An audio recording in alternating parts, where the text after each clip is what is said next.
So question 5 says, explain 6 reasons that will cause an information system project to fail during the implementation stage. So the first thing that will make a system to fail in the last stage is lack of user training and support. So if the people who are going to use the system, the end users, are not adequately trained to use this new system, or if proper support mechanisms are not in place, then they might struggle with the transition. They are, and remember now, they are using other system. Now they are unfamiliar with the system functionalities and even features. So this may lead to resistance in adoption or use of this system. The second one is poor change management. So change management involves addressing the human side of transiting. For example, if the organization needs to change from one system to another, they must consider that there were people who were using this system before and they were used to it. So the organization should not fail to manage the resistance to change. They must communicate the benefits effectively, they must involve the key stakeholders, and they must provide a clear transition plan. Then we have inadequate testing and quality assurance. So if you skip or if you inadequately perform testing and quality assurance, this can lead to deployment of a system with unresolved errors, because during the development process, these errors were not tested. These bugs and performance issues were not proactively looked at. So this can result in system crashes and even data corruption. Then we have what we call scope creep and uncontrolled customization. So during the implementation stage, there could be frequent changes to the project. This could also include things like excessive customization requested by stakeholders. They kept on bringing other issues, correcting here and there. This can lead to delays or budget overrun, where now whatever is being done is out of budget. So the system will not align with the original requirement. So this uncontrolled customization can compromise the project success. Again, we have inadequate data migration and integration.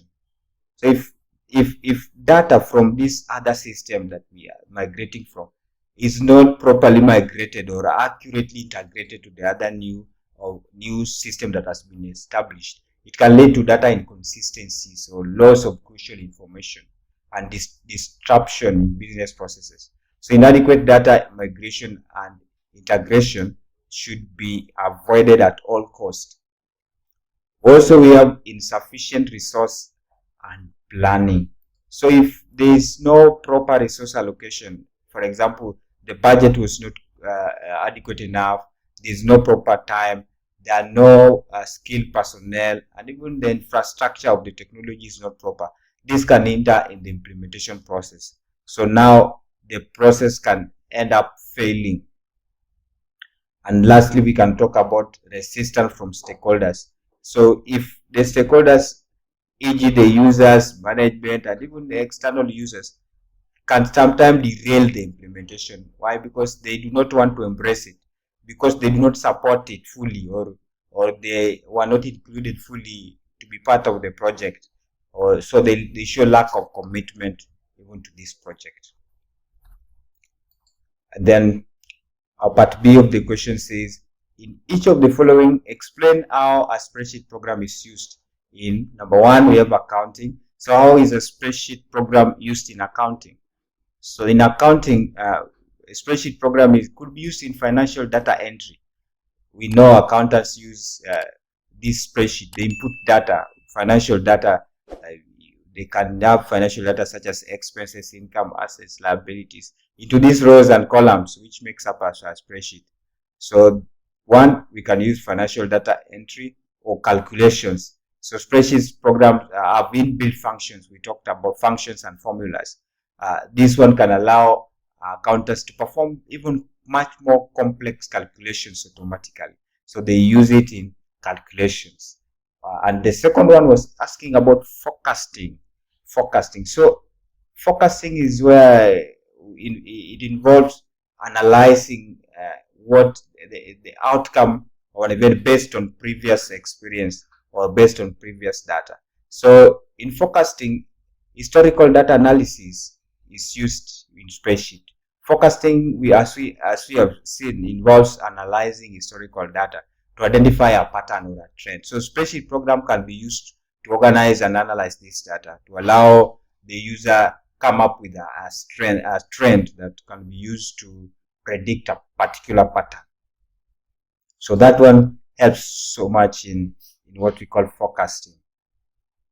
Then we have describe each of the following ethical issues in regard to computer technology. So the first issue is trademark. So what is a trademark? A trademark is a symbol, a word, a phrase, or a design that identifies and distinguishes the source of goods and services. For example, each company could have their own trademark. We have trademark for Apple, for Motorola. So that symbol, that phrase, that word that company uses is what we call a trademark. Then we have patent right. So a patent right protects the right of inventors by guaranteeing them exclusive right to their invention for a certain period of time. So you cannot take their work and copy. You cannot distribute their work without their own intent, without their consent. So that is what we call a patent right. It is a right that is enshrined in the law, and it allows these people to own this in their work of art for a particular period of time. Then question D, most organizations align their information system functions to their business strategic plan.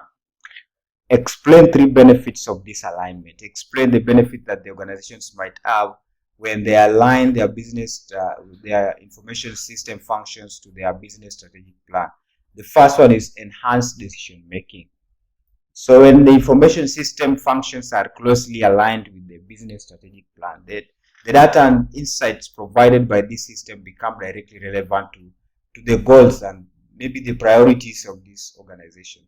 So the decision makers, for example, the management, can access the real-time and accurate information, and this can help them make informed choices that aligns with the strategic decision of the company.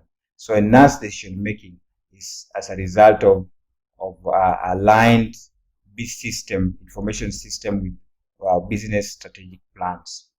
Then 2, we have improved efficiency and productivity. So when we align the information system with the business strategic plan, then this will streamline and optimize every process. So all information system can now automatically process things like tasks, data, and workflow.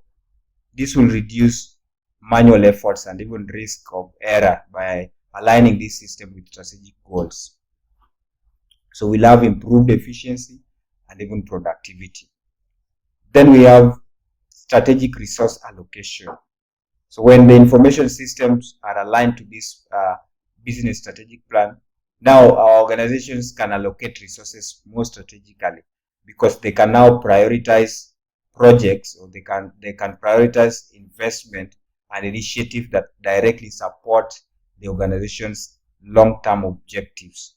This also can ensure that technological resources are directed towards these activities that provide most valuable impact to the goals of the organization. So strategic resource allocation is a benefit of aligning the business strategic plan with the information system.